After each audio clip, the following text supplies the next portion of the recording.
Hi everyone, welcome to my channel, That's Right, Homeschool. My name is Mrs. T. Today we're going to be doing an update video. We are going to be talking about how things have been going here in our homeschooling world with our kindergartner and our preschooler. I've got the cats who are playing and who keep trying to eat our Christmas tree, but you know what? It's always chaotic here, so I apologize. So last video I talked a little bit about September and how September was going. So today's going to be a pretty big update. We're going to talk about October, November, and December, as well as the wrap up to this month. So we have a lot of content to go over today. So in September's video, which if you haven't seen it, I'll link it in the description of the video, I talked a little bit about how we had a really strong start to the school year. It was such a good month. And we had 6 weeks of just solid homeschooling and routine. And it was great. But then October came. October came and it threw everything out the window. It was just such a tough month. And it really got me rethinking a little bit on one, what our routine was, as well as what my expectations were. So we definitely have, when I was picking my curriculum, we had a lot of components and a lot of pieces, and we still have a lot, but I have simplified it a little bit. I want to talk about that simplification because October was a really tough month. We had a vacation week that we had off where we just stayed at home, and I felt like that was kind of a mistake. We took the first week in October off, or the second, I don't remember now that I say it, but the very beginning of October, we had 1 week off because we had done 6 weeks of school, and I wanted us to have this schedule of like 6 weeks on, 1 week off to avoid burnout. And the idea seems to be like a solid one, but for us, it felt unnecessary, and it actually was an unnecessary break in our routine. I think, not that I want to push until burnout, but I wish I had like 1 more or 2 more weeks of that other routine. So that way we really solidified what we were doing and what our expectations were, because it made it more difficult to pop back. So I kind of wish that I reevaluated how I did that time off, but is what it is. It's done. And it took a little bit to recover from that. We then went out of town kind of unexpectedly. We had a celebration of life that was a little bit difficult, and that did, of course, affect our homeschooling schedule as well. Travel always does. And then in October, we also lost one of our lovely cats. It was very, very tough. So our sweet boy Woozle has passed. And just kind of the combination of those things mixed in with I'm still teaching a 3-year-old and a 5-year-old was difficult. It was just a really tough, emotionally draining month. So October was not our strongest month, but we did still consistently homeschool. Not every day. We had more gaps in October for sure than we did in September or November. But you know what? We made up for it. So here we are mid-December. We have crossed 72 days of homeschool. So we are, I would say we're on track for completing our school year in the time that we were hoping to, so that is good. And November was a good month for us to kind of get back on track. So one thing that I started to do in November is, this is where I felt like in October I was feeling so overwhelmed, like, oh my gosh, we are not getting through half of the stuff that I had been planning for us to do. And then I started like thinking of how I wanted to prioritize things and blah, blah, blah. But in November, I started this concept of waves. And the idea here is that we have different waves of work that we do. Each wave takes about 20 to 30 minutes. And the idea is just we'll complete wave 1, we'll have a nice break, get into wave 2, nice break, wave 3, so on and so forth. And I decided to be a little bit kinder and more gentle on myself and the kids, because I think that I was expecting too much to be done in a single day in order to call it a school day. And so what I kind of did is I established, instead of trying to say a school day is done when we finish everything, our official, like we can count it as a school day when we finish 2 waves worth of things. So I'm going to kind of go through those waves, what they are, and the material that we're working on. So our wave 1 that we do is handwriting and math, and we do this with both children. And we're going to start with handwriting here. So kindergartner has been consistently working through the Writing for Learning series, and he is actually at the very end of this book. He's on X. So yeah, he's on page 62 right now. And he does one page of this during our handwriting time. So he'll sit down, he'll work on one page, and then what he does is he will pivot over to Explode the Code Book 1. And I do not have him do very much of this in one go, but what I will do is I will give him one page. For example, we have like just an introduction to the letter I, but he will do part of a page. So this is one that he did today. So he did just 3 of these words, and then he will do these. And he does these pretty independently, where I'm sitting there and I go with him. And then if his writing is significantly off or if he's struggling and needs help, then what I do is I will actually get a whiteboard out and we will practice it on the whiteboard. But for the most part, like for someone who's just 5, I think he's doing a fabulous job and he's doing really great on this. So he's only on page 31 of this book. And again, we work on it every day, but this is definitely going to last us for quite some time at this time. So while he is doing that, not independently, I'm sitting right there, but while he's doing that and he has his head down, what I've been working on with my preschooler is pencil control and basic pencil things. So I decided to go through the thousands of workbooks that we have here. We're not ready to start my 3-year-old on a handwriting program. I think that is just like far too intense for his age and his mindset, but we have been going through different workbooks. So right now we're going through the Skill Sharpeners Science, and we are about halfway through this. So we just finished the 5 senses today. So yeah, we are on page 72. So what we typically would do is I would read through, in this case, it's a little science thing, and then he practices all of the writing, and it's very, very simple. It's circling, it's tracing a little bit, it's creating lines and matching, and then there's some drawing, which he's not the biggest fan of drawing, but so sometimes he asks if he can just explain it to me, and he kind of tells a story and I will just jot down his thoughts, and that's fine too. But mostly it's just pencil control and then also practicing focusing on just a period of time. And this is just like a really good combination. So by the time we finish his like science focus, then kindergartner is wrapping up his handwriting. So that works really well. We then go into math, and typically I do my kindergartner first. So he daily works on one page from Mathematical Reasoning Level A. So he is on page 27 and 28. So this will be tomorrow. He's just starting talking about halves and probability, which is pretty neat. And then he does one page of that with me, and then we do one page from our Matthew C. primer. So right now he is on 23F. So we're getting near the end of this book here, and he's doing excellent with math. Like, I'm so pleased. His addition is really solid. His tally marks are solid. He definitely needs a little bit of the refinement with the actual number formation, especially like 5 and 2 is very tricky for him. He often flips those. But he's doing so great with these math concepts. I'm very proud of him. Now, in my curriculum packet in September, I talked about also doing 2 other pieces of curriculum with him. Schiller Learning Math at Home, Math Kit 1, which I will actually talk a little about later because that's going to be in a later wave. So not a high priority compared to this other math. And then also Saxon Math K. So Saxon Math K, it was just becoming too much busy work for his level. I definitely bought the wrong level for him. I guess I assumed that because he was starting kindergarten, level K was going to be a good fit, but it just wasn't. I started it too late for where he was in Matthew C. So we actually went through the assessments throughout the whole book. It took a duration of like 1 week, and he aced them. So I decided we're going to be done with Saxon Math K, and that will actually go toward my preschooler level here soon.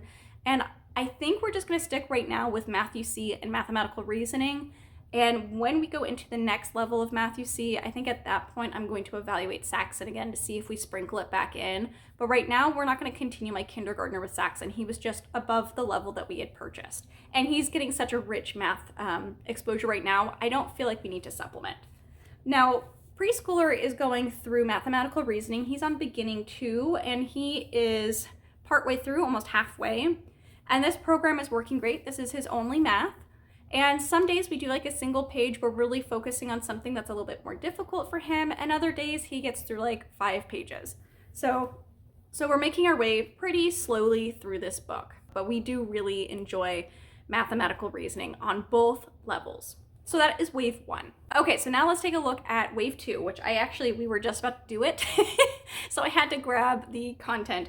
But wave 2 for us is phonics. So we'll start with preschooler, his phonics first. So between preschooler and kindergartner, I don't really have a preference who goes first, but we do one and then the other. So for my preschooler, what he is doing is I have an assortment of just basic alphabet flashcards. So we go through our phonetic alphabet using these cards, and we play an assortment of different games.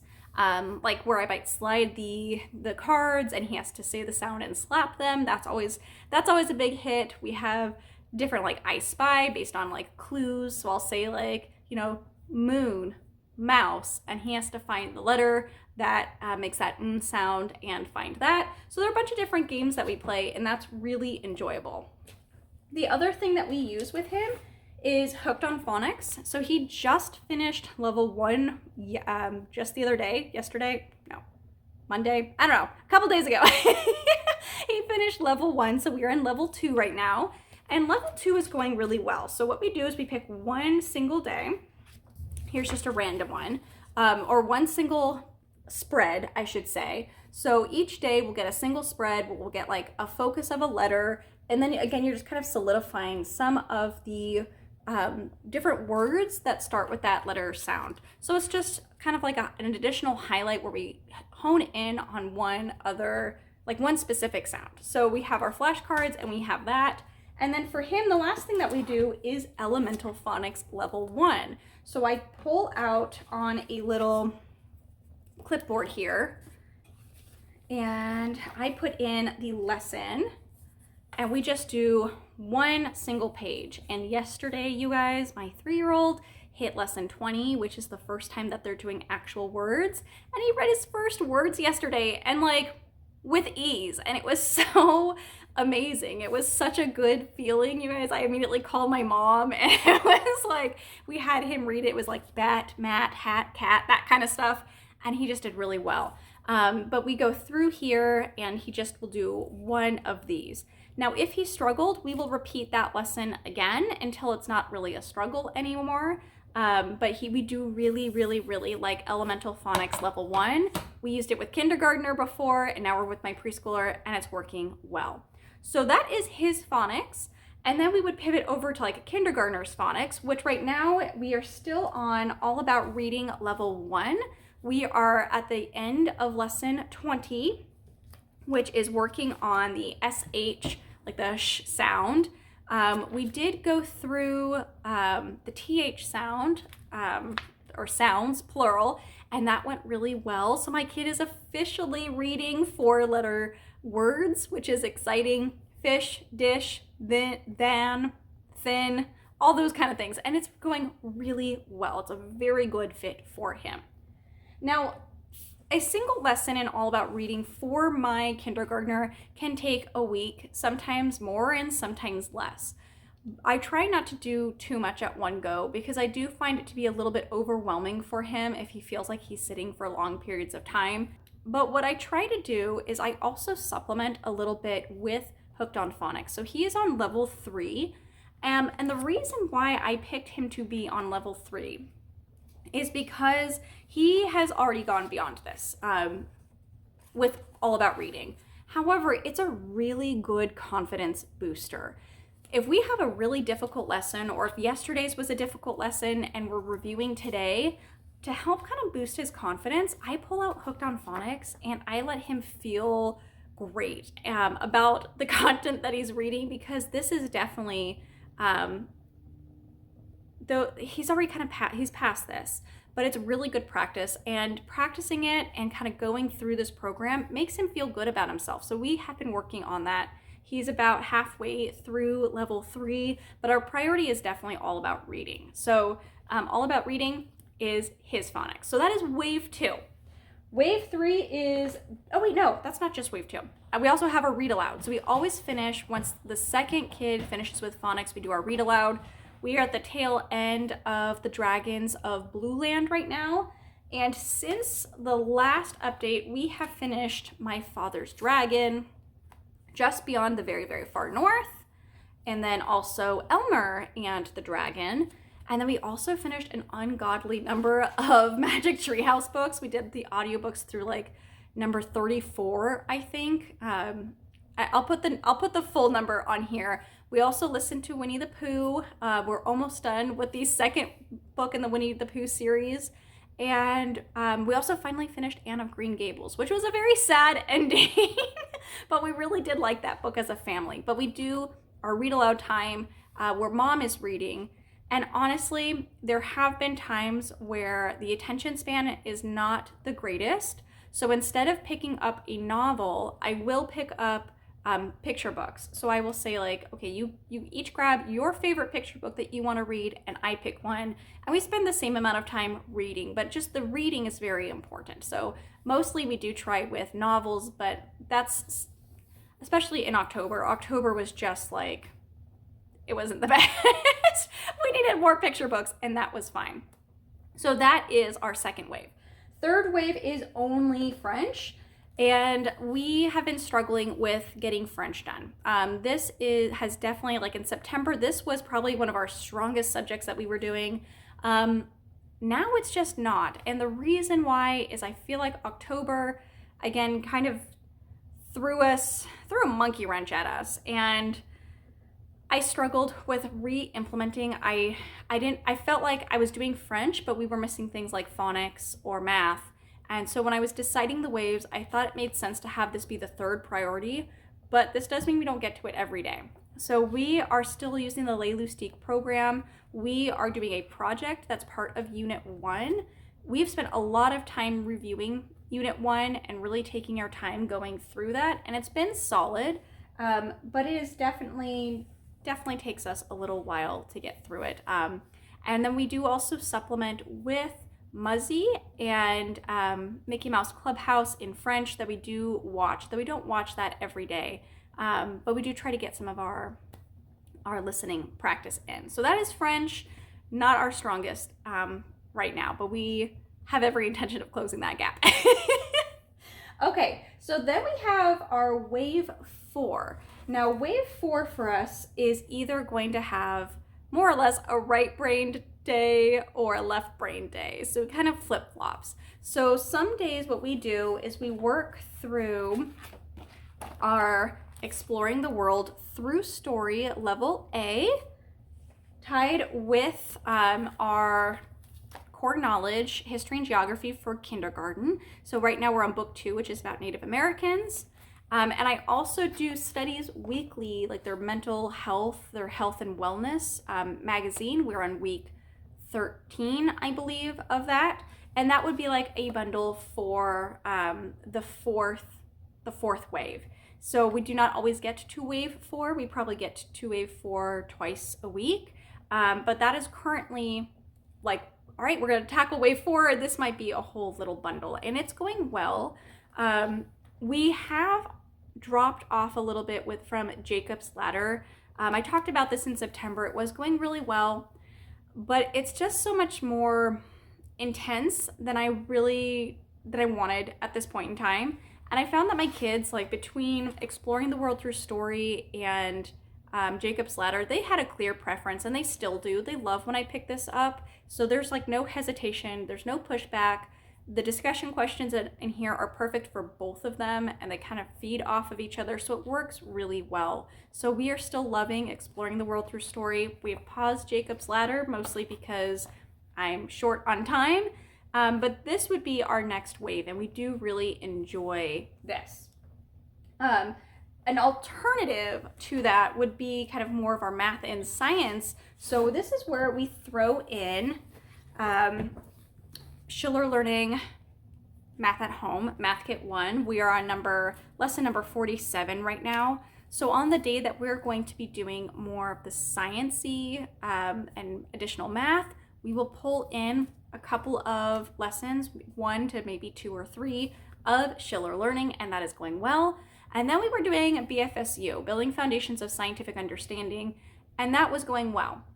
However, that one, my preschooler really, really wants to be involved in science.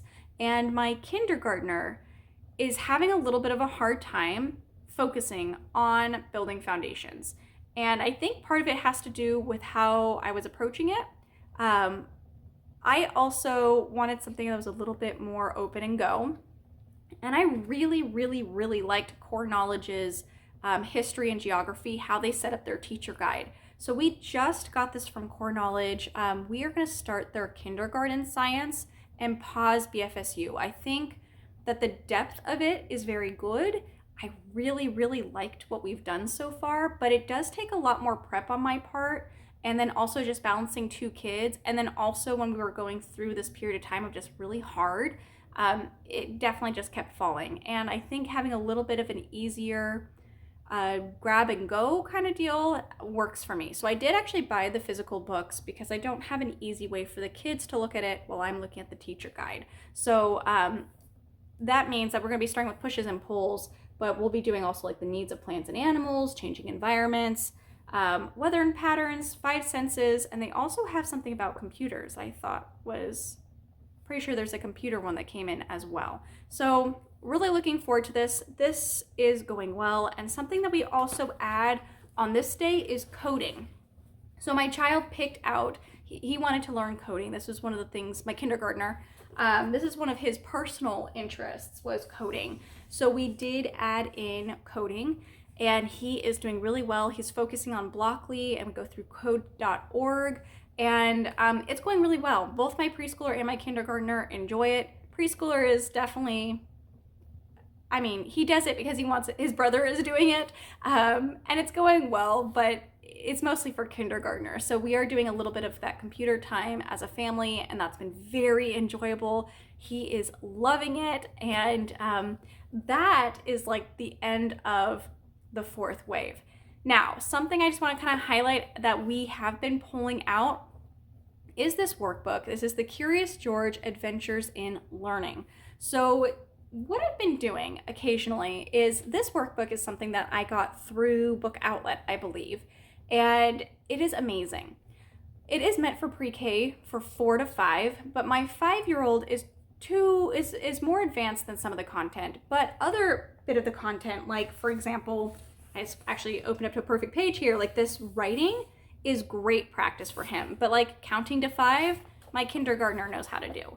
So what we actually started doing this is using this workbook as a family like refocus kind of deal. So in other words, we sit down at this little table that we have, and the things that are more geared for my preschooler, he will do. And then the things that are more geared toward my kindergartner, he will do. And we read the story together. We do that comprehension, and we just dive into it as a family. And that has been really enjoyable. One thing that I've noticed with this is my kindergartner tends to put on almost a show, like a performance for my preschooler. He likes showing off the things that he knows, but he also really enjoys guiding his younger sibling. So it's been a really fun thing that we do, and we don't do it every day. We probably only do it once a week. And what we do after we finish it is we watch a Curious George episode as a family, and that's just been very enjoyable. It's been like a fun, wasn't expecting it sort of thing, but it's been a really good addition to our homeschool. So, okay, so that was kind of like everything that we've been doing. It's been very solid, very happy with everything so far. I do want to kind of note, though, that there are a few things that I had mentioned in my curriculum pick video, as well as September's update that we kind of stopped. And I want to highlight Build Your Library. Build Your Library Level 0. We have pretty much stopped it. It is just turns out to be a little bit too much busy work right now. It's not really what we wanted to focus on. I do like the literature still. I don't think we're gonna be forever abandoning it, but I think it just doesn't have a place right now in this season with what we are trying to accomplish. So that's been shelved. And same thing with Blossom and Root, that's been shelved. It just ended up being too much busy work. Now we will be using Blossom and Root and Build Your Library for read aloud guides. So after we finish the Dragons of Blue Land, we are going to be reading the Children of the Noisy Village or something like that. And I don't remember which curriculum that came from, but we will be using the curriculum that it came from as a guide. And it's the same thing actually with Bookshark. So Bookshark, same deal. All of these programs we purchased and acquired, and it's just too busy. It's too busy. But I think we found some really good resources and we're making really good progress without them right now. But we will use them for novel guides for sure. And we will hopefully circle back to them just in a different season. So that's that. The other thing is music, just kind of an update here. We are still using the Prodigies program. We absolutely love it. My kindergartner is still doing piano lessons as well, and that's going really well. He is reading music now, which is awesome, like black and white notes. I'm very proud of him, and he's been just loving picking up music and playing. All in all, you guys, very good.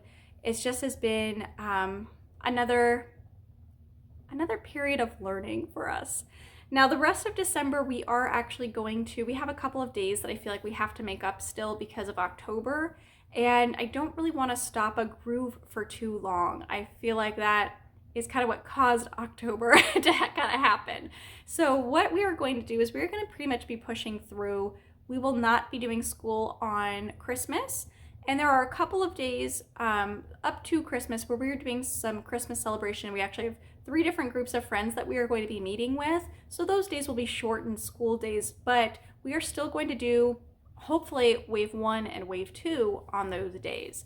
And we actually have started as well on Saturdays doing a little bit of school just to be consistent and keeping that consistency with the routine. So we pretty much just do handwriting and math on the weekends. And sometimes we do phonics, but it's just to be like, okay, we're doing school today. We just do just a smidge. It's less than the normal days, but it keeps us consistent, and that's been good. I would say the one thing that I mentioned in September as being a big highlight that's not really applicable right now are our morning walks. It's just far too cold, so we've stopped our morning walks. And I hope to get back into walks just later in the day, but that has been a little bit hard to get back into. It was such a good routine before, and that was kind of broken. So we need to kind of work on that again. But all in all, you guys, that is it. That was a lot of talking. Thanks for sitting with me by the fire. This is a real fire. I like it. I hope you guys have happy holidays, whatever it is that you're celebrating. Stay cozy, stay safe, and I will talk to you guys in the new year. Bye, everyone.